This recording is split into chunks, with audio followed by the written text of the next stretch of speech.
I can confirm that there are people out there, and possibly even up on the stage right now, who are genuinely depressed about Breaking Bad ending in a couple of months. There will be no more of it left. I imagine that you could probably have kept it going for a couple more seasons if given the opportunity. I mean, why now? Really, creatively, I am one of the people who is depressed that this show is over, because of these wonderful people here who, you know, we don't see each other that often these days, except at events like this, and these events are wonderful. So for personal reasons, I am very sorry it's over. But creatively, every story has its beginning, middle, and end, and in particular.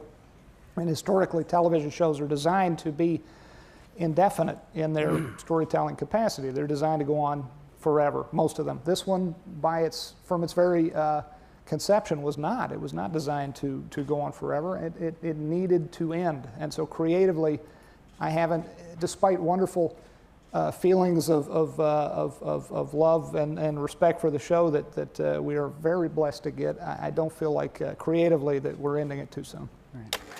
I mean, you've had some time now to not be Walter White anymore. I mean, do you find... Oh, but why? Yeah. Do you miss the guy? Oh, Does he God. creep back into your day-to-day life in any way? He's the greatest character of my career. I don't anticipate being able to play someone so rich and deep and varied.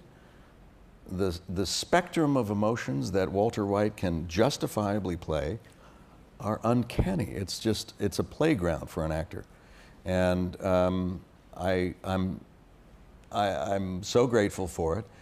But I agree with Vince. I think we came to a natural ending, and it's time to there'll always be a Walter White and a Heisenberg inside me. And whenever I need to bring them out. Wow. Who would you like to see tonight?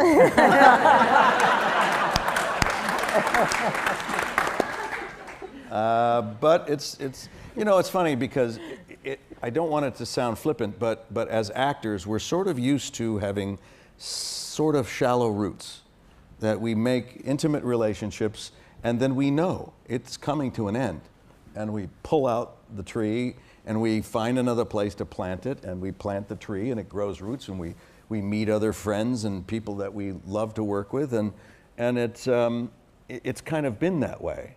And so while we have all pulled up the roots, I don't think we'll inexorably tied to each other because of Breaking Bad, and that's a lovely thing to have.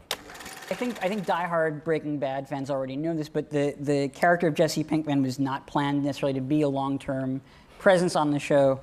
First of all, what the heck kind of a show would Breaking Bad have been without Jesse? Yeah, Vince. A damn fine program. Here you go again. Oh, man. I can't imagine it without it. You going to tell the story about when I took you aside? Yeah, I mean, you know, when I was hired to play Jesse Pinkman on Breaking Bad, I had no idea the initial plan that he was going to meet his demise towards the end of the first season. I mean, that was really your pitch to networks, right? Yeah. Like the arc of the first season, yeah. My character would bring Walter White into the drug world, and then he would die in some horrific death, and then yeah. It would lead Walter White going after, you know, revenge, yeah. to kind of avenge my death. But they decided to kind of go a different route. Thank God. Thank God. And that's all I needed. So I would say things like, Oh my God. "Oh my God, hey, did you hear Justin Timberlake really loves the show? I got an idea."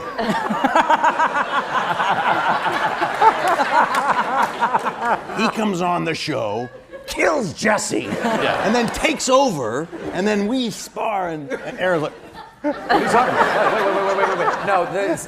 No, in all seriousness, Brian would mess with me throughout the entire series.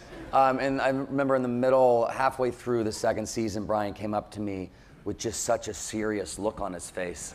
Said, he gave me this big hug.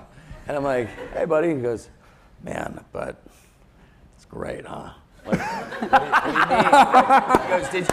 He goes, did you read the next episode? And I said, no.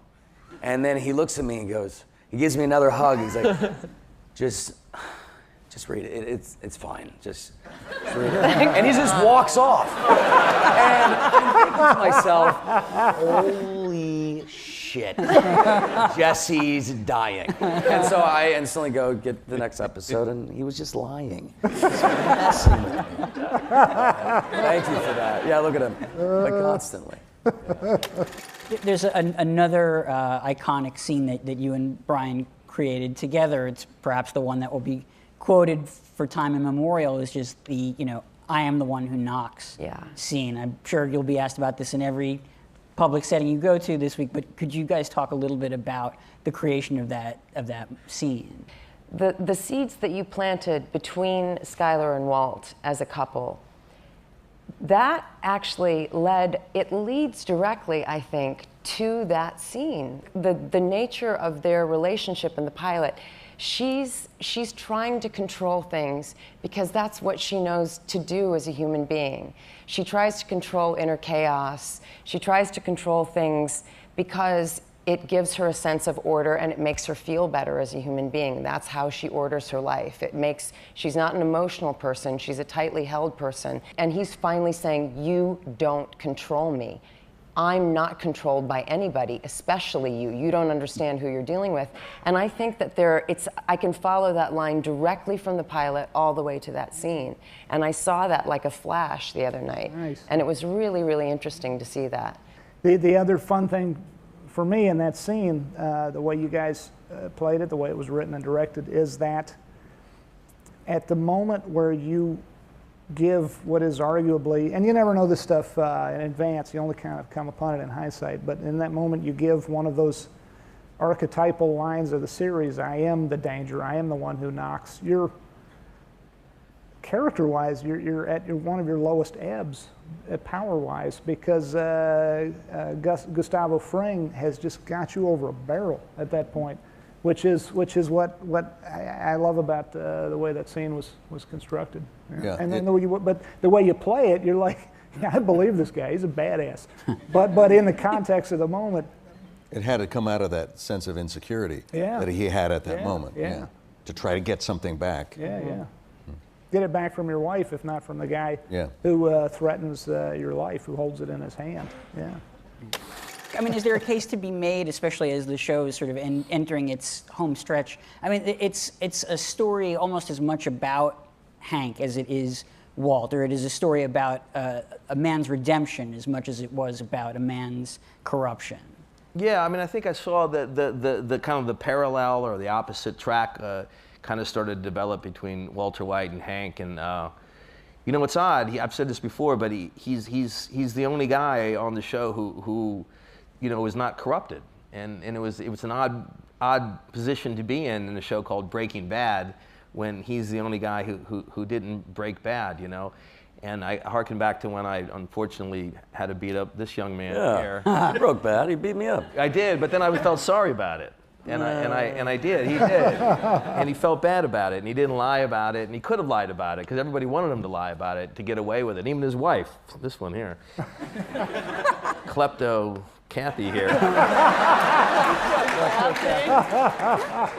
Everybody has problems. I know. And they deal with them in different ways. But it's not about judging. It was a great. Yeah, it was Tom Schneid's episode that he wrote this great speech with Hank just saying, you know, I can't do it, and I'll go in and I'll accept the consequences for my actions, you know. And it was great. It was a great. Yeah, it was really because it really was written so he couldn't cry. But every time I read the lines that I'm just a man, I don't think I'm cut out to be an officer anymore. And I almost couldn't do it without tearing up, even on the time. You know what I'm saying? Because the lines were so powerful. By the time you got there, he said the universe is trying to, there was a long speech, and he finally said the universe is trying to tell me something. I'm not the man I thought I was, you know. It's a really hard thing to say for anybody, and let alone Hank, you know. And I thought that was his core, and that kind of stayed through for the next couple seasons, you know. So. As Marie, who, you know, I mean, she is one of the more troubled characters, and yet she's What do you also mean when you say that? But also, she's made herself very endearing. I mean, what is it like to be that person for a little while, temporarily? Well, you know, even when because she can be a huge pain in the ass, but I just loved her from the beginning. And I loved that you loved her, Vince, because you always did, and you'd always stick up for her, and I just loved her. But I love her flaws, and it's so fun to play. And right now, on my new show, I play a character much more like me than anyone I've ever played. And Marie was so different and fried. I'm not saying there's not any of me in there, but it was so fun to do that. I mean, this like purple-loving freak who would also at times be the only voice of reason among these really smart people who were just doing these crazy fucking things. I was like, what are you doing? You know, and I loved her for that, and I loved that she would surprise me.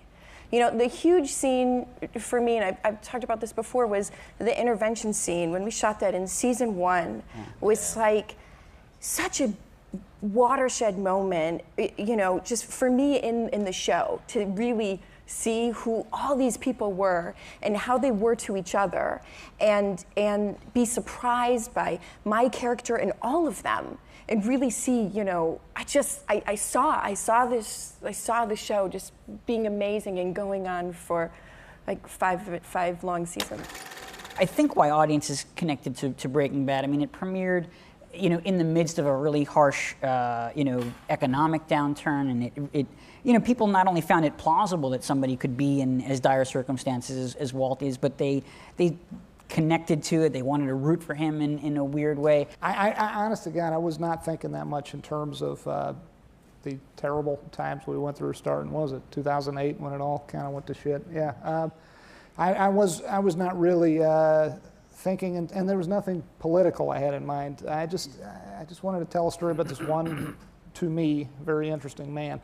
What I was worried about in the early days was that people would not engage with him, that we wouldn't be able to set the hook, as it were, because he wouldn't be likable enough. Because, you know, I knew going into it, this guy's going to be cooking crystal meth. What the hell is worse than that? I mean, it destroys whole communities. There's really not anything good to be said about crystal meth. And so one of the reasons I wanted to work with Brian again, you know, starting with, you know, the character who's the guy doing all this bad stuff, is that I knew he had the acting chops, but I also knew he had this basic underlying humanity that just comes through. It kind of beams out of his eyes or his expression. I don't know where it comes from, but you root for this guy. Yeah. And I learned that on that X-File episode where he played a real villain who, nonetheless, you felt sorry for at the end of it all. So that first season, I really front-loaded it. You know, get Brian playing the part, you know, array a lot of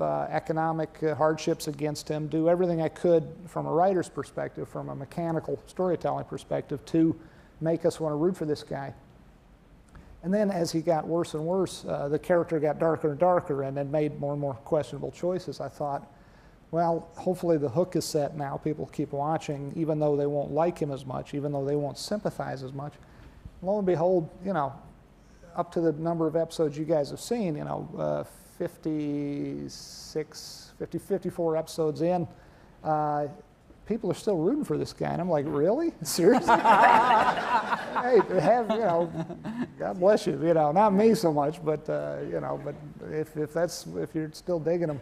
I mean, I want you to be interested in him, but I would not have guessed the character, nothing to do with Brian, but everything to do with the choices the character's made. I would have guessed at this point he would lack sympathizability but not so for a great number of viewers.